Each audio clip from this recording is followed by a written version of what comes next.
Israel is under increasing pressure from its U.S. ally and Middle Eastern powers to reduce attacks on the Gaza Strip, while the Israeli military says it has had difficult battles with Hamas in the central and southern regions. South of this land, after talks with Arab leaders, U.S. Secretary of State Antony Blinken arrived in Tel Aviv late on January 8 to try to prevent the conflict from spreading.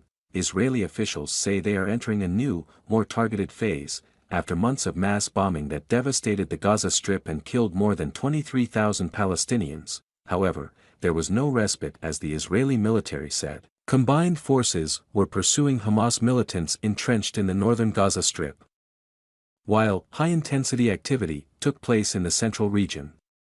And the city of Khan Yunis in the south, Rear Admiral Daniel Hagari, an Israeli military spokesman, said their forces were handling difficult battles in both the central and southern regions, and the war will continue until the end of 2024. The attack on Deir al-Balah killed 18 people overnight and 4 on January 8. Gaza health officials said a total of 247 people died overnight.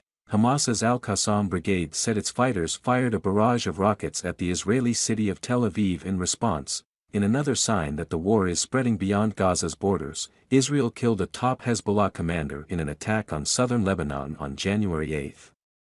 Sources familiar with the situation said. No, on the same day, the U.S. Secretary of State had meetings in the UAE and Saudi Arabia to try to find a solution to the bloodiest war between Israel and Palestine ever. This is his mission on his fourth trip to the region since the war broke out on October 7. Speaking to reporters before flying to Israel after talks with Saudi Crown Prince Mohammed bin Salman, Blinken said he saw support from Arab leaders for normalcy. Relations with Israel. The region has a clear interest in pursuing that goal but requires an end to the conflict in the Gaza Strip and also requires a realistic path towards establishing a Palestinian state, he said. Saudi Arabia's state news agency SPA reported that Crown Prince Mohammed bin Salman emphasized the importance of stopping hostile actions in the Gaza Strip and creating a path to peace. SPA said the Crown Prince emphasized the need to restore stability and ensure the Palestinian people have their legal rights.